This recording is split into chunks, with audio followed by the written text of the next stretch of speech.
ICC T20 உலகக்கிண்ண பருவ காலத்தில் உங்கள் வர்ணம் FM-இல் சுழல் மன்னன் சாதனை பந்து வீச்சாளர் முத்தையா முரளிதரனுடன் தினமும் ஒரு சிறப்பு கலந்துரையாடல். 2014 ஆண்டுக்கான T20 போட்டிகளின் இறுதிக்கட்டம் இப்போது வந்திருக்கிறது. 2 அரையிறுதி போட்டிகள் நடைபெற இருக்கின்றன. 4 அணிகள் தெரிவாக இருக்கின்றன. இந்த நிலைமையில் மிகவும் விறுவிறுப்பாக காணப்படுகின்ற இந்த T20 களம் தொடர்பாக தன்னுடைய கருத்துக்களை பகிர்ந்து கொள்வதற்காக உலக புகழ் சுழல் பந்து வீச்சாளர் முத்தையா முரளிதரன் இப்போது எங்களோடு இணைந்திருக்கின்றார். வணக்கம் முரளி. வணக்கம். இலங்கை மற்றும் மேற்கிந்திய தீவுகள் அணிகள் மோதுகின்ற ஒரு போட்டி நடைபெற இருக்கிறது. அதே வழியில் நாளைய தினத்தில் மிக முக்கியமான போட்டி ஒன்று நடைபெற இருக்கிறது.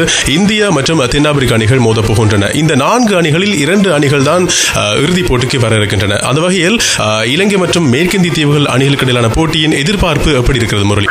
எதிர்பார்ப்பு எடுத்துக்கொண்டால் 2 அணிகளும் சிறந்த வகையில அரையிறுதி போட்டிக்கு தேர்வு பெற்றிருக்கிறது. இலங்கை எடுத்துக்கொண்டாலும் நல்ல அணியாக தேர்வு பெற்றிருக்கிறது. அதே போல மேற்கிந்திய அணியும் நல்ல திறமை வாய்ந்த அணியாக தென்படுகிறது. முதலில் துடுப்பட்டு ஆடும் அணிக்கு கொஞ்சம் அதிக வெற்றி பெற வாய்ப்பு இருக்குது. எனக்கு தெரிஞ்ச வகையில டாஸ்ல வின் பண்ணா பேட் பண்ணணும்னு நான் நினைக்கிறேன். முக்கியமா இலங்கை அணி எடுத்துக்கொண்டால் பேட்டிங் கொஞ்சம் வீக்கா இருக்கனால ஃபர்ஸ்ட் பேட் பண்றது நல்லா. அதோட போலிங் சிறந்த முறையில் அமையினால எந்த டார்கெட்டையும் நிறுத்தக்கூடிய போலிங் இருக்குது. ஸோ இலங்கை அணிக்கு வெற்றி பெற வாய்ப்பு இருக்குன்னா ஃபர்ஸ்டா பேட் பண்ணணும்னு நான் என்னோட அபிப்பிராயம்.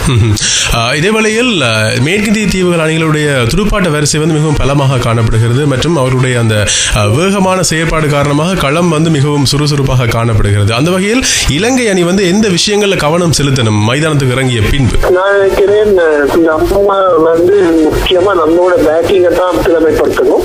போலிங் எடுத்துக்கிட்டீங்கன்னா நல்ல போலிங், நல்ல சுழல் பிச்சு இருந்தாலும் அதே போல ஃபாஸ்ட் போலர்ஸும் நல்ல போலர்ஸ் இருக்காங்க. ஸோ நான் நினைக்கிற மாதிரி நம்ம நல்லா பேட் பண்ணா நிச்சயமா எங்களுக்கு ஜெயிக்கிறதுக்கு சான்ஸ் கூட. சரி, இதே வேளையில் இறுதி T20 போட்டியில் பங்கு பெற்றுகின்ற சங்கக்கார சரியாக தன்னுடைய இந்த இறுதி வாய்ப்பை பயன்படுத்தினாரா அப்படிங்கிறது ஒரு கேள்விக்குறியா இருக்கு முறையில். நீங்க என்ன சொல்றீங்க? அது மேட்ச்ல சில நேரத்துல ரன்ஸ் அடிக்கக்கூடியவருக்கும் சில நேரங்களில் அடிக்க முடியாத போதும். சங்கக்கார எடுத்தீங்கன்னா அது நம்பர் 1 பேட்ஸ்மேன். ஸோ இந்த போட்டிகள்ல மக்கள் எதிர்பார்த்த மாதிரி அவர் ஓட்டங்கள் எடுக்கவில்லை. அதனால் அவருக்கு நல்ல பிளேயர் இல்லைன்னு சொல்ல முடியாது. இந்த இறுதி போட்டியில் அவர் திறமையை காட்டுவார்னு நம்புகிறேன். சரி, இந்திய தென்னாப்பிரிக்கா அணிகளுக்கு இடையிலான போட்டியின் போது எப்படியான ஒரு நிலைமை ஏற்படும்? என்ன மாதிரியான ஒரு மாறுதல் ஏற்பட போகிறது? நான் அந்த போட்டி எடுத்துக்கொண்டா என்னோட அபிப்பிராயம் படி இந்தியா வெல்றதுக்கு நிறைய சான்ஸ் இருக்கு. முக்கியமா எடுத்துக்கொண்டா சுழல் பந்து வீச்சாளர்கள் இந்தியாவில் நல்ல சுழல் பந்து வீச்சாளர் இருக்கிறார். அதே போல் சவுத் ஆப்பிரிக்காவில் சுழல் பந்து வீச்சாளர் அவ்வளவு நல்லா இல்லாதனால அணிக்கு கொஞ்சம் கஷ்டமாக இருக்கும். முக்கியமாக பங்களாதேஷ் கிரிக்கெட்டை எடுத்துக்கொண்டால் அது சுழல் பந்து வீச்சாளர்களுக்கே ஊகமான விக்கெட்டா தேவைப்படுது. அதனால இந்தியா இலகுவாக வெற்றக்கூடிய சான்ஸ் இருக்கு நான் நம்புறேன். சரி, இந்திய துடுப்பாட்ட வரிசையில் ஷிகார் தவானையா அல்லது ரெஹானேவா இருவரில் யாரை இந்திய அணி பயன்படுத்தும் என்று நம்புகின்றீர்கள்? முக்கியமா சேகர் தவனை பயன்படுத்துவாங்க நான் நம்புகிறேன். அது அவங்களுக்கு கடைசி போட்டியில் சேகர் தவனுக்கு ரேஸ் கொடுத்ததுக்கு காரணம் ராணிக்கு ஒரு சான்ஸ் கொடுக்கறதுக்காக. அது அவங்களுக்கு முக்கியமான ஒரு போட்டியா தேவைப்படாதனால அந்த மாதிரி மாற்றங்கள் செஞ்சாங்க. நான் நினைக்கிறேன் சேகர் தவன் தான் விளையாடுவார்னு நம்புகிறேன். சரி, முதல் அரையிறுதி போட்டியில் எந்த அணி வெல்லும்? நான் நினைக்கிற மாதிரி இப்போதைக்கு ஸ்ரீலங்காவுக்கு வெஸ்ட் கொஞ்சம் கூட சான்ஸ் இருக்குது. சரி, இரண்டாவது அரையிறுதி போட்டியில் எந்த அணி வெல்லும்? இந்தியாவுக்கு சான்ஸ் கூட. சரி, ஆக எதிர்பார்ப்புகள் அதிகமாக இருக்கின்றன. முரளி, நிச்சயமாக உங்களுடைய கருத்துகள் மிகவும் பிரயோசனமாக இருக்கும் கிரிக்கெட் ரசிகர்களை பொறுத்தவரையில். இந்த பரபரப்பான சூழலில் எங்களோடு இணைந்து கொண்டு உங்களுடைய கருத்துக்களை பகிர்ந்து கொண்டமைக்கு நன்றி முரளி. நன்றி.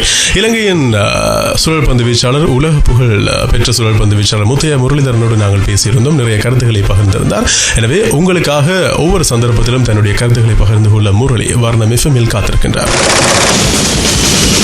ICC T20 உலகக்கிண்ண பருவ காலத்தில் உங்கள் வர்ணம் FM-இல் சுழல் மன்னன் சாதனை பந்து வீச்சாளர் முத்தையா முரளிதரனுடன் தினமும் ஒரு சிறப்பு கலந்துரையாடல்.